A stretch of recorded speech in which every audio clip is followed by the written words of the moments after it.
Buenas, estimados compañeros, estimado profesor.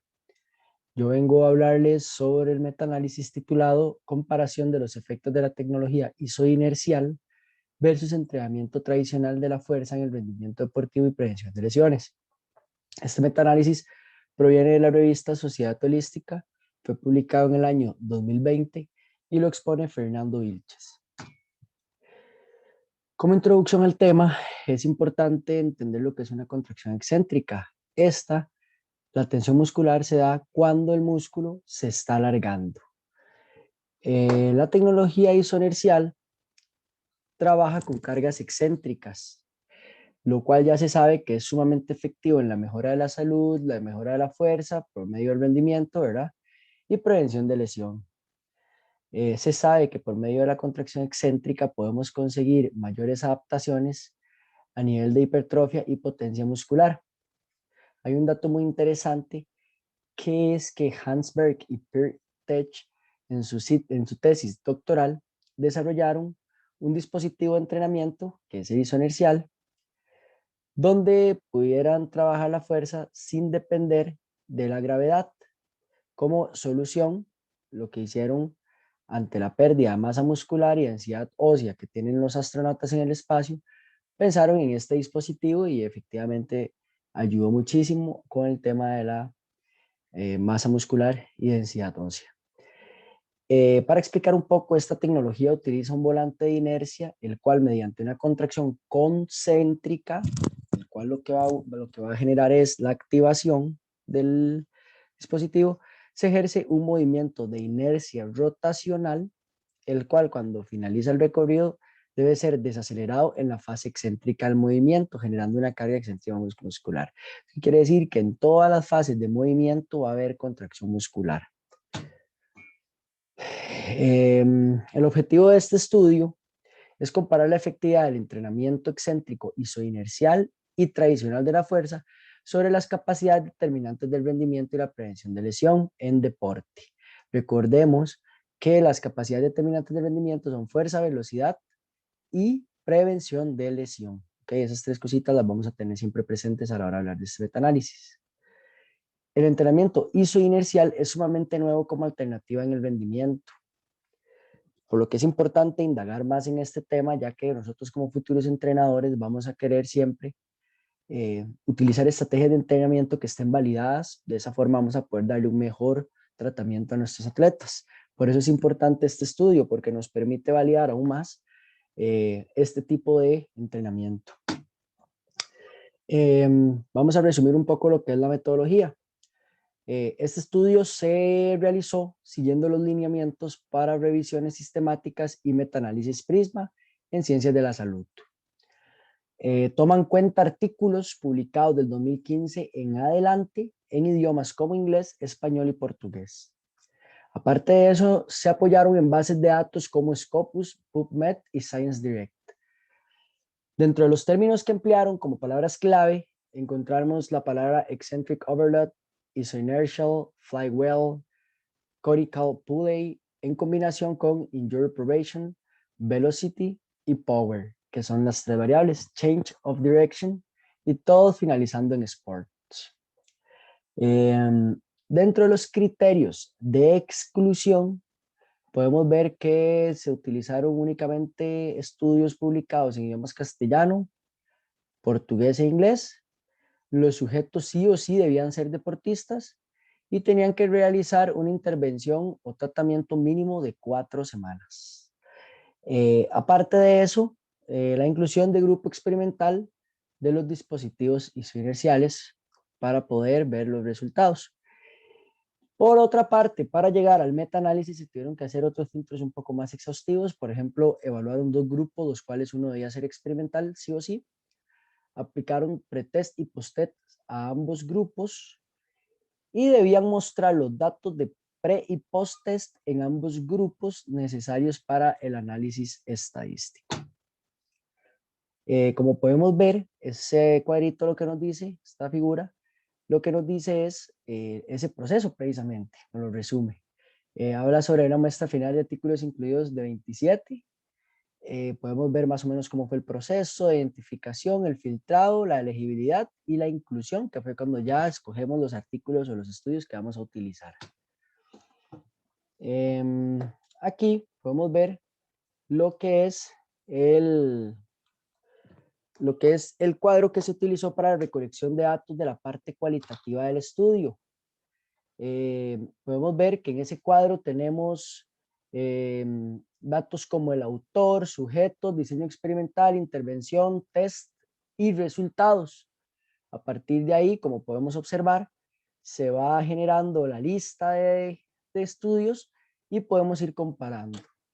Para la parte cuantitativa, que es el metaanálisis, se realizó utilizando el software ReviewMen 3.5 para determinar la eficacia de los entrenamientos de máquinas isoinerciales en el mejoramiento de las manifestaciones de la fuerza, manifestaciones de velocidad y en conjunto, frente al entrenamiento tradicional de fuerza. Ahorita vamos a explicar un poquito esto de manifestaciones de fuerza, manifestaciones de velocidad y en conjunto.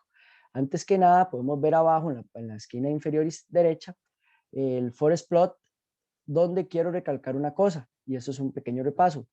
El tamaño de efecto, si va de 0 a 0.19 es indiferente, si va de 0.2 a 0.39 hay un pequeño aumento, si va de 0.4 a 0.59 hay un aumento moderado, de 0.6 a 0.79 hay un aumento significativo y de 0.8 en adelante un gran aumento. Cabe destacar que se tomaron en cuenta 65 tamaños de efecto en el estudio. La heterogeneidad está determinada por el estadístico I2. Esta interpretación se da por el umbral de Cochrane y se puede determinar de esta forma. Si va de 0% a 40% puede no ser importante. Si es de 30 a 60 puede representar heterogeneidad moderada. Si es de 50 a 90% puede representar heterogeneidad sustancial. Y si va de 75 a 100 es una heterogeneidad considerable. Y por último, se utilizó el estadístico Z para determinar si hay o no diferencias significativas con una P menor a 0.05. Bien, dentro de los resultados podemos observar una imagen de qué es un dispositivo isoinercial